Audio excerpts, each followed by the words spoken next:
It's the podcast that is honoured to be your best man. In fact, we're so honoured that we want to be the best man you'll ever have. Will you... No? You still want to do the other thing? Okay. Well, it's Power Word Roll.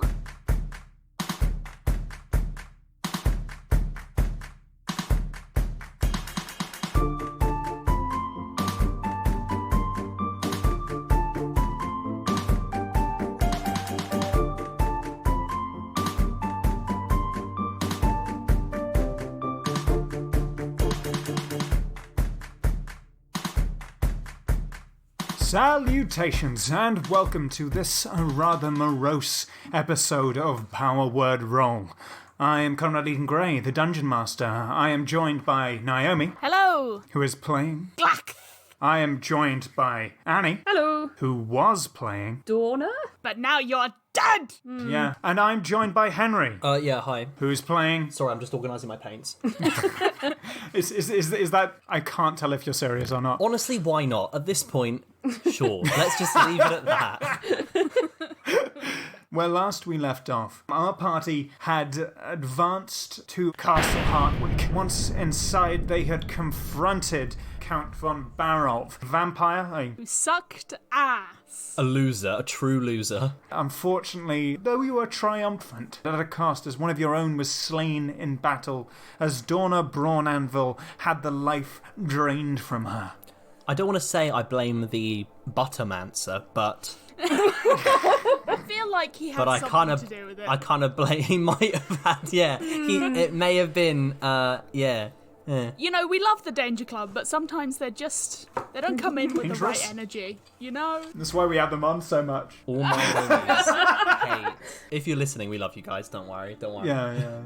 Now we find ourselves, a few weeks later, you had transported Dorna's body back home in the cart, handed her over to the coroner, and there was a service with her family.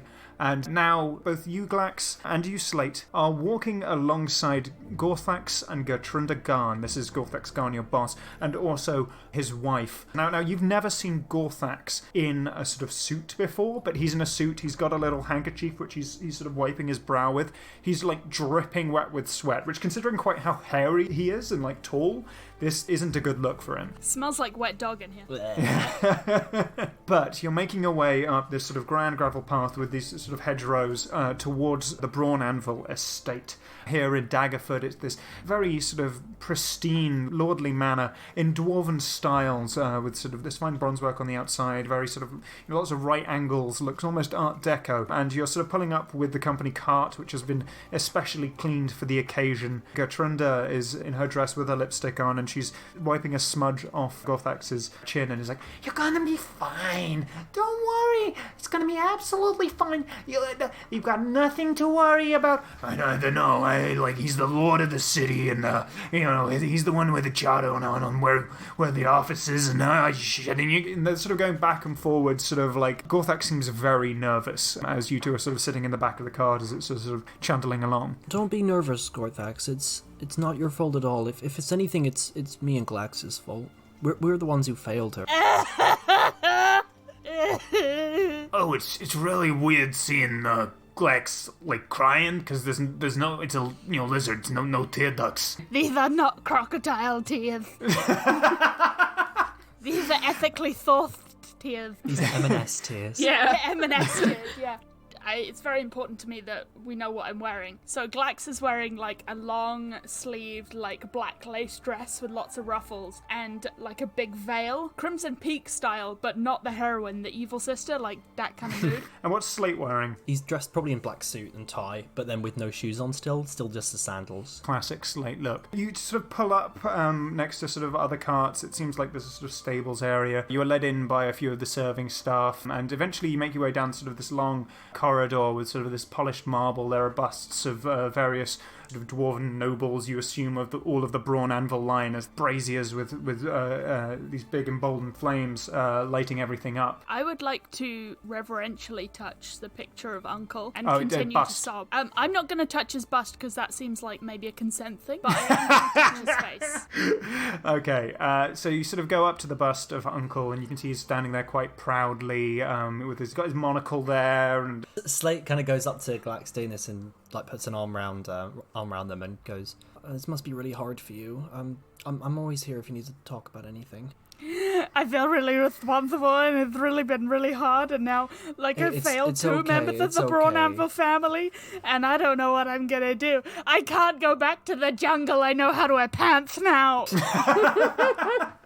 Slate like pats Glax on the back and just leads them away, like towards everything else, while Glax is just like tearing up and ranting. Your footsteps all echo as you make your way down a long corridor. Eventually, you reach sort of like this very extravagant mahogany set of doors, which are sort of swung open wide automatically as you sort of walk down it, and you see at the biggest sort of desk you've ever seen, in sort of very lordly, fine robes, Dorna's father, Lord Lothar Braun Anvil, who's got this sort of very pristine beard with ringlets in it that seem to be made of sort of solid gold. He's wearing a sort of like august circlet that looks like it's sort of angular geometric shapes. I have a question. If his name is Lothra, does that mean that he's like D&D's Mothra, or? Yeah. He destroys cities by flying over them and firing lasers on the regular. That's That's actually what happened to El Truel. Some adventuring party might say that it was. Fucking nerds in this podcast. I literally have no idea what that's a reference to. That was a reference to our series, Descent into Avernus. Sure. Was it? We all paid enough attention to remember. Yeah, I was there. I played that. It's a while ago. So much of the stuff that Conrad says we just don't fucking listen to. We're like, yeah. There was like castles and a village and shit. I remember we burned down the castle of the... Yeah, there was a caste system and people were... Yeah, anyway. Hello. You must be... Grandpa! Thanks. Glax. Oh, you're back. Yeah, he insisted on coming along. Yes. Hello, Glax. Take a seat. I'm so sorry. And I just like lean into him, like as if you're leaning into someone's body to be hugged, but the hug doesn't happen. Yeah. He's He's sort of leaning snottering away. all over his shirt. Right. So, Glax. He was so young. Yes, she was. Well, nonetheless, let me offer seat. my sincere apologies. I'm really sorry that this happened. Yes, you two were her colleagues, correct? Yes, sir. He wasn't even a good vampire. I don't know what constitutes a good vampire, but Trust me, you'll know if you saw him. She was adamant on pursuing this career path, and I don't think it befalls the two of you to explain away things. And I thank you for your condolences. Well, thank you, sir. That takes a huge weight off of my shoulders. Of course. It's a shame for a noble of this fair city to be deceased in such a way. I'm sure we will prevail. If you two wouldn't mind, you are welcome to go and say your condolences at the family crypt, but I must speak with Mr. Garn here. Go ahead. We'll just sit over here. No, Glax, let's... the family crypt, we should really go down there and get out the way a little bit. You see Gorthax, turns to you both with the widest eyes you think you've ever seen him have. Don't leave. I'm going to get sued. Don't leave. He is sweating more than ever, and he really doesn't say don't leave, but he sort of just very slowly nods. Gorthax has been more affected than all of us. He and Dorna were so close.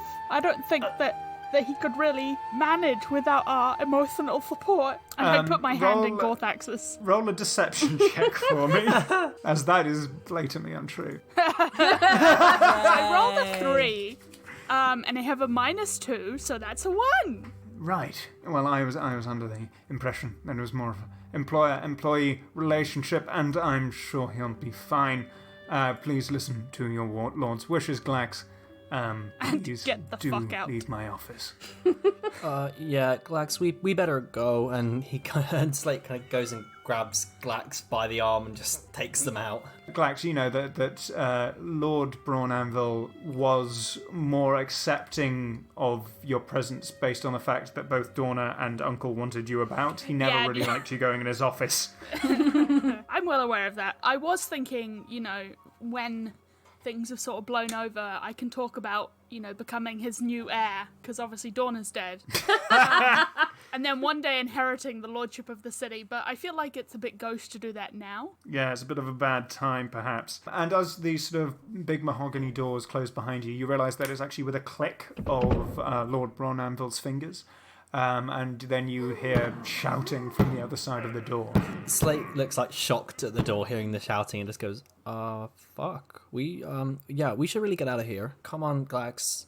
Which way's the crypt? It's down here. I remember laying Uncle to rest here. Oh, don't. You're going to make me start crying again. And as the two of you sort of make your way down the corridors, you can see there are serving staff going about the place, all sort of dwarven or human. But eventually you are led sort of through the back door, through sort of some very nice gardens, and there's sort of this little mausoleum area made from this sort of dark stone, pretty well maintained, and there's a sort of stairway down. As you walk in, you see that the graves themselves are sort of hewn coffins into the stone, finely carved out of the stone of the mountain base beneath. There's sort of like this rougher ground that gives way and then is turned into this fine craftsmanship that dwarves are so known to partake in.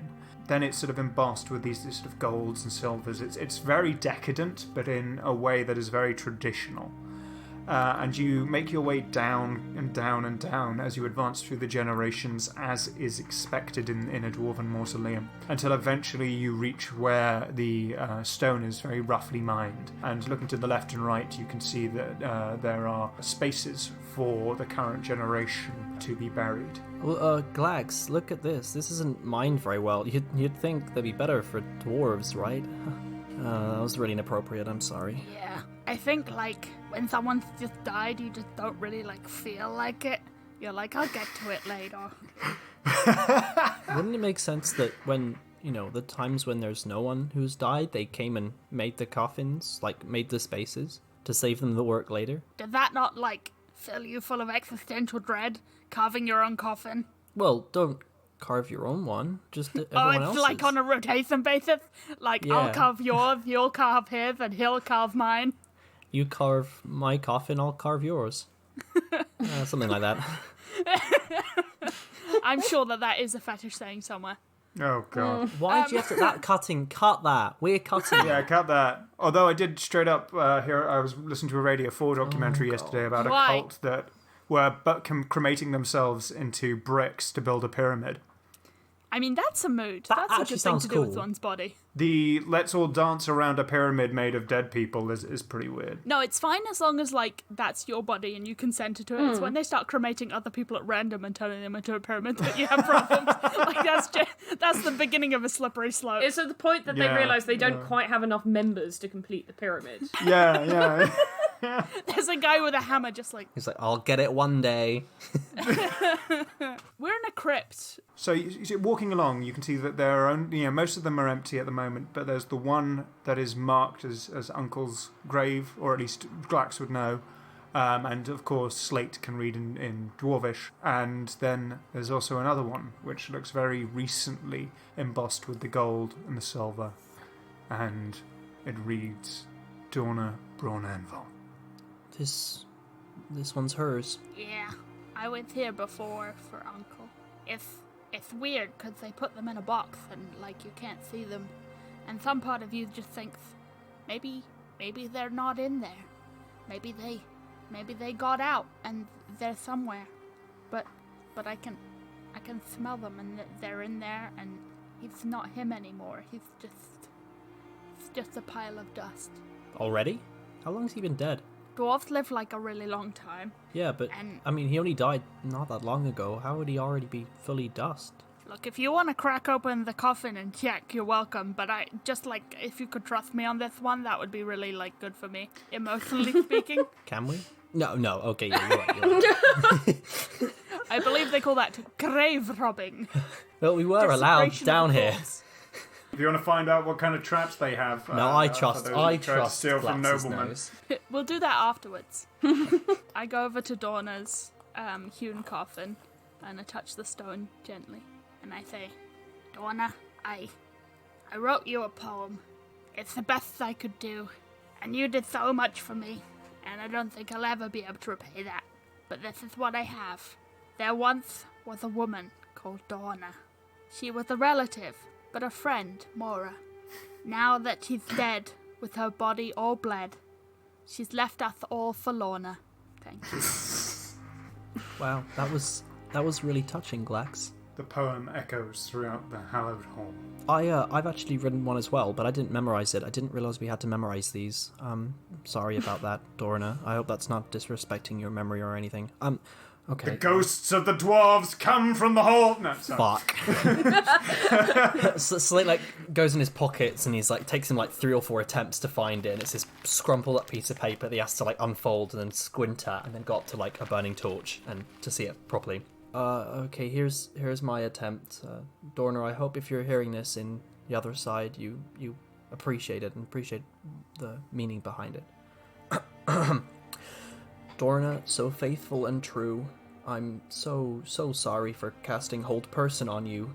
The vampire deceived me. I cried like a banshee when they laid your head down on bamboo. No, I don't think I finished this. I'm really sorry. You know what? It's a thought that counts. It's And factual clearly- as well. Yeah. My only rhyming choices were Japanese you or bamboo, and I clearly didn't make the right I think choice. you have a really weird rhyming dictionary going on. I was just thinking about woods that rhymed. Oh, God. So you're looking at a stone coffin. I love that. yeah. Slate looks up and goes, did not think about this. I go over to the coffin, and I'm like, but you know, I bet she heard you.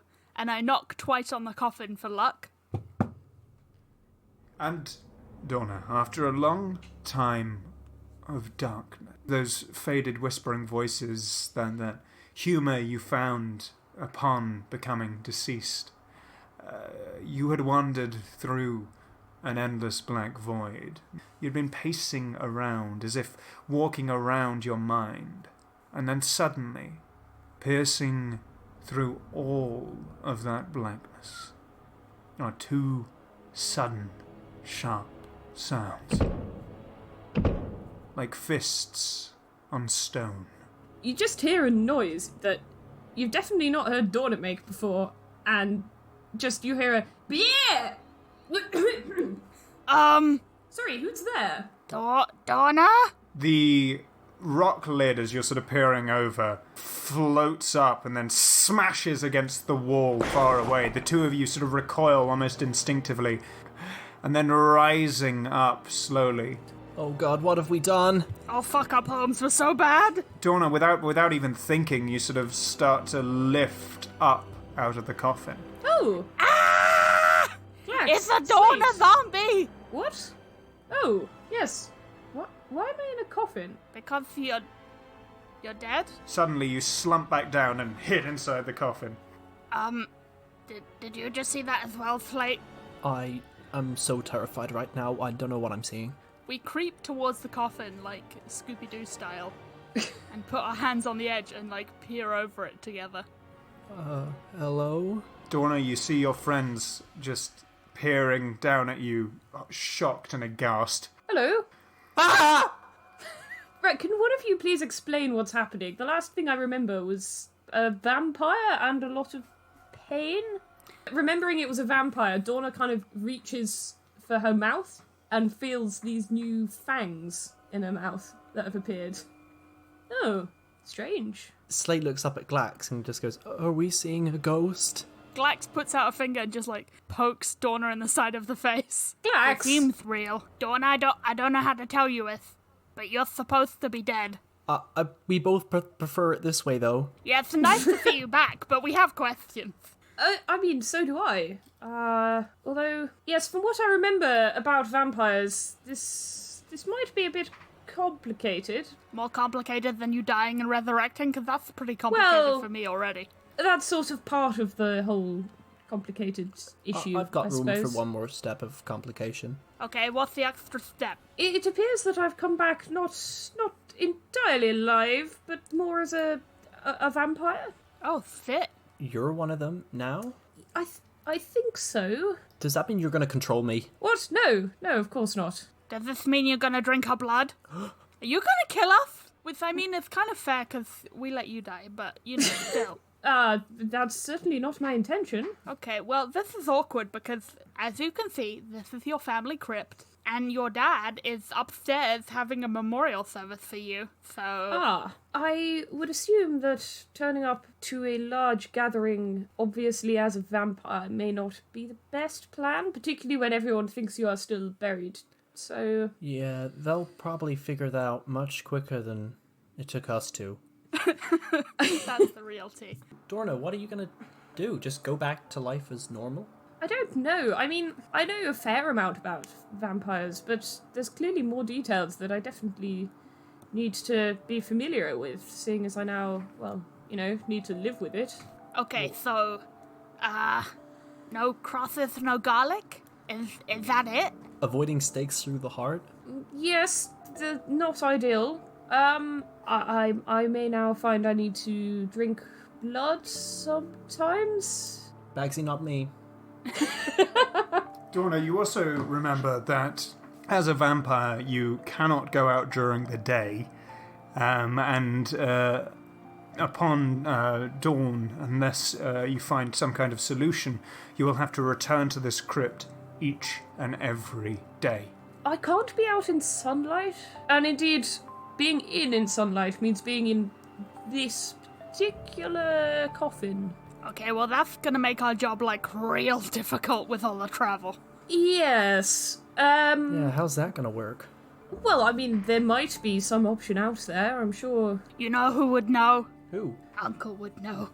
And I touch his coffin, and then I'm like, knock, knock. Hello? Just in case. Make a religion check for me. I got a 10. Alright. It's more than I deserve. I'm going to say that was a very high DC, but no response. I can't believe that D&D's well, if you get a natural 20, he just comes back to life, no problems. D&D's fucking wild. I'm gonna go into my local cemetery and just knock on all the coffins just in case. After this. That sounds like how you start the zombie apocalypse. Yeah. Slate puts an arm around Glax and it's just it was worth a try.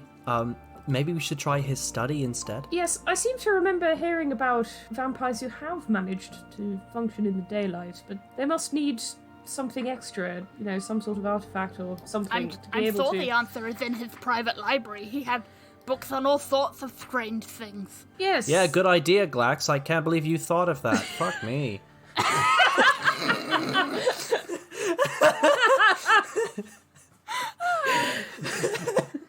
Let's go. Do you guys want to head to the library then? Is that the idea? We have a problem in that Dorna's dead and she's wearing her funerary clothes. Yeah, very fancy robes. And we have to take her through a house. Can you all roll stealth for me? Well, I was just gonna suggest that we do maybe some magics. What magics do you have Oh available? my gosh, I need to remember what I have. I have the magics of this outfit that I don't really need because I can still go around in just my jorts. Are they underneath the dress? Yes. I'm also going to cast Pass Without Trace. Yeah, that also a sounds good quite helpful. Okay, can you all roll stealth? And Dorna, can you do it with advantage? Cool. So I got a 27 plus 10, so that's 37. Is that enough? How do you get plus 13 to your stealth roll? How? Please tell me how. It's a lot of expertise. 17. 17, Ooh. 21, Yeah, except with the pass without a trace, so 31. 31, and Galax is 27.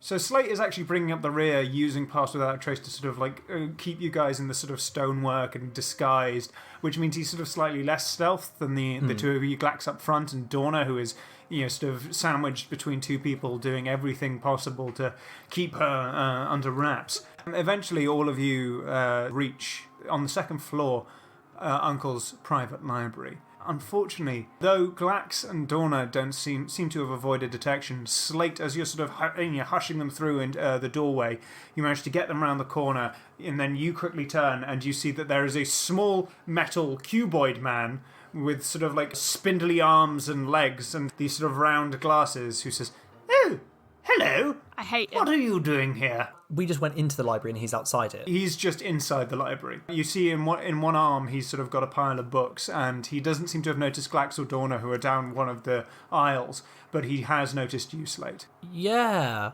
And then Slate like side eyes to Glax and Dorna and just kind of does a little nudge with his head, going like, "Go on without me, like go on, go find what you can get." And then he turns back to this creature and goes, yeah, I just really needed help finding a book." Oh, well, you know, this is the private study of the late Uncle Brawnan. Who's that? Oh, you mean Uncle? I know Uncle. Right. You don't look related to the Brawnanvils. But yes, was an esteemed expeditionist who took notes on all kinds of arcane happenstances throughout the multiverse. You see, I am Benjamin, his trusty servant.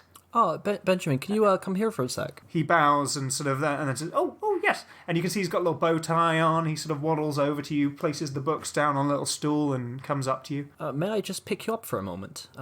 You seem a very interesting little creature. I would rather you not. Slate's gonna pick him up. Oh, what are you doing?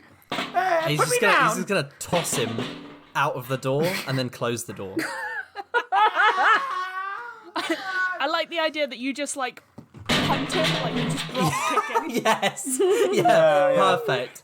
Perfect. You hear a crash far down the corridor. Wow, you really didn't like Benjamin. No, we didn't.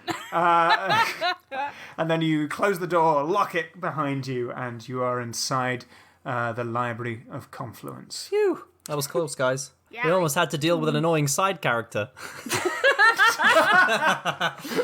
I'm so glad that we didn't have to, and then we'd have to record like this whole bit again because that character was so irritating.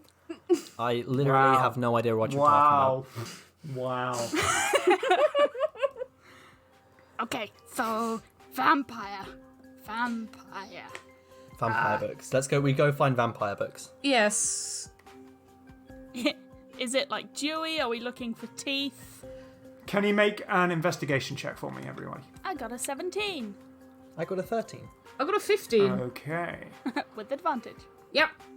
Okay. As you guys are sort of searching around, Dorna and Slate, you're sort of looking through, you're finding books on vampire lore. You basically learn a lot about how vampires function, sort of their origins, how it's sort of these shady, in the shady darkness. It's definitely something to do with the Shadowfell as an elemental plane. So Glax goes into his desk and he's like, there's a plan for this. And there's like a drawer and Uncle's got plans for like, if this, then this. And so he's just like, vampire, okay. They're like, Frankenstein, no. If ghost, no. If vampire, okay. And there's like vampire instructions for what to do if Uncle turns into a vampire. And I'm like, perfect. You pull open this book. It seems to be slightly slick with blood at the bottom. Dorna, do you want to lick this off or? Why don't you go ahead and read it for now? Oh, I can't read. And then I give it to her. Dorna takes it and makes a point of like doing the like lick your finger to turn the page thing on every single page. Very good. And as you're sort of licking these just smidgens of blood, eventually, through some research, you find word of a mantle. It discusses how there was once a proud king whose kingdom fell into disrepair after he fell into a group of clergymen who were practicing dark arts and trying to contact strange esoteric powers.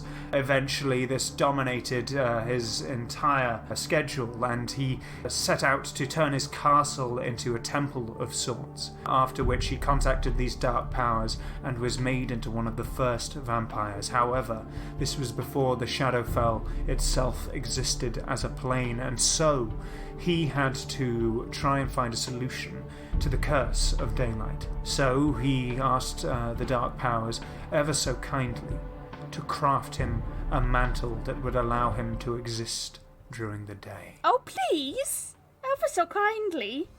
Please, can I have a mantle?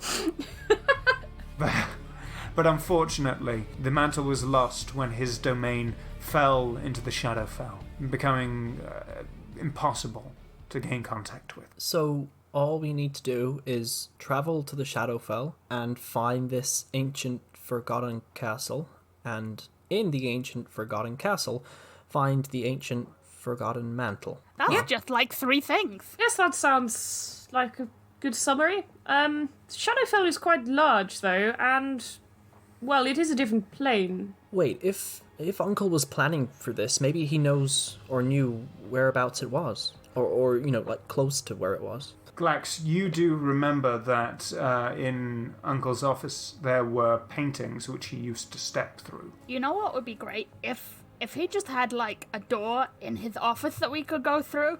He used to have these paintings that he walked through all the time. He walked through What? paintings. Never told me about that. I don't think he was supposed to have them, and I try not to think about where they came from, but it's through here, I'll show you. And you can see you sort of are led towards the end of the library, where there is Uncle's study, and you open the door into this place that sort of has fine silk straight from the ceiling, and a rug from Kalimshan far off. There's an almost as impressive desk, but it's sort of slightly subdued for a dwarven nobleman. Did you know this rug is from Kalimshan? How did you know that, Glax? That's incredible. It's a talking rug, and every time you stand on it, it says, "This rug is from Kalimshan." See? And he stands on it, and it's like, "This rug is from Kalimshan." This rug is property of Kalimshan, brave country. And there's another rug in the bathroom that says, "Don't pee here" when you step on it, so that's good as well. You see the door to the bathroom just ahead. But also, hanging on all the walls are many different paintings, all depicting different sort of vistas, and there are a few blank paintings as well. It seems like they're behind the desk. There are 6 sort of main paintings, and then there are sort of supplementary paintings lining the rest of the other 2 walls. Do we just jump in and get on with it, or I don't think anyone here would, not to be rude to your father, Dorna, but I don't think he'd really notice us going missing. I think he'd like me to go missing. That's sad and true. Didn't hit it off then. Jeez. He usually just, like, puts his hand up to it and then, like, goops his fingers through. And then he just steps through. No magic word or anything? If there was one, I wasn't listening. It seems very low security see- for forbidden planar portals, but... Well, I mean, usually he did turn to me and say, "Don't break anything," so I don't know if those are the magic words or not. We can try it. Okay. Okay. And so you sort of eye you're up looking through the different pictures. The ones behind the desk, there's one that is sort of like this beautiful forest vista with a picturesque mountain behind it. There's one that's like a sort of craggy underground place filled with crystals, and there's a sort of a city within there. There's one that's a sort of this glistening city surrounded by a lake of lava. There is one that is just a load of floating islands with a castle in the sky. Bitch, I love floating islands. And then there's finally one that is a barren, dark, mournful landscape. Had to be the Shadowfell, didn't it? Couldn't go somewhere nice for you, could we? Ooh, go find the mantle in the plane of fun and sunshine. Yeah, it wasn't too easy. Yeah, the shadows might be helpful for me before I actually get that mantle, though. Oh, yeah. Ooh, sorry about that. Slate's gonna go up to like the one with all the rocks and the crystals in it, the cave system in the city, and just be like, ooh, and be looking at it. Careful not to touch it. Make a history check for me. 18. You're not entirely sure why, but you feel a strong sense of kinship with this place. You've seen it before. Is there a label anywhere? Is it named? Plane of Earth. Well, understand makes sense. Yeah, fair enough. It's like, yeah, I guess so. Slate's just like oohing and ahhing at the painting. We can take turns, okay? We can go to that next, but I think if we only have so many hours before we have to put this girl back in a coffin. Yes, I would rather like to avoid going back in there if I could. Okay, as long as we can go here next. Yeah, I'll be fine. And so, Glax, you reach forward your hand into the painting, and it goes through. The painting ripples, and what do you say? I think we all put our hands up slowly, like, together. And then, Oh, right. simultaneously, we just look at each other and we're just like, Don't break anything. You're all whisked away inside the portal.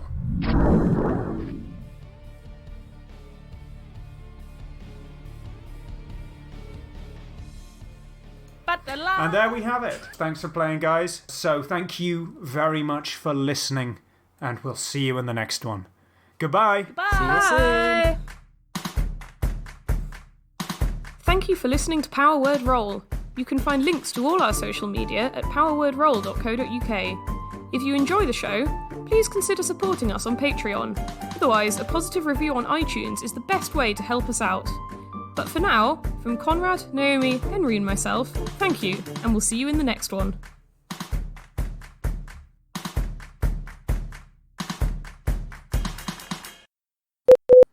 And the coffin knocks back.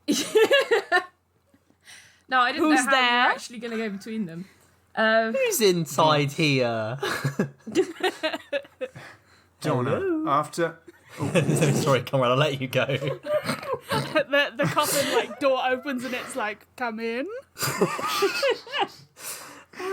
It's just a party inside. Loads of dead dwarves like doing the YMCA. Woo! The Macarena. This is the point where you say something. Yeah, thank you. We're also Naomi's literally like, can you continue the plot? Fucking idiot. I thought you died, like, for reals, behind the mic there. I was like, are you good? You need a hand? Should we call someone? She's gone. You open the coffin, it's actually a dead Dorna. It's dead Annie, and we're like, wait, fuck? Who's this? So, you go down the stairs. Sorry, can I be a pain? Can we have just, like, a 30-second pause? No. I want to write a poem. God damn it, fine. Suddenly it was like, I can't go into the script without one. I need like a third rhyme. Borna, Lorna, Warner. Shut up! Georgia, I mean, that's not a rhyme. Warther, Yeah, you're getting further away. Plethora, Plethora. Idiot. I need a rhyme for dead. Head, Misread, capillary bed, Perfect. Shut up! department head, Christ. Venetian red, gingerbread. You shut up. It's like listening to the world's worst audiobook. Okay, I've got it. Hold on, I need to quickly do one as well now, sorry. Oh, for fuck's sake. I'm just putting it out there, I am not preparing a poem. That's okay. Well, you're it's dead. It's your funeral. I mean, yeah. Before he died, his last words were, please read this poem that I wrote in 2 minutes. Please read this poem that I left in my will for such an occasion as I die by vampire bite. Oh, God. I hate that. Who sucked ass. A loser, a true loser. Who sucked more ass than blood. And, I think maybe we have to That's getting that. cut. That's getting cut.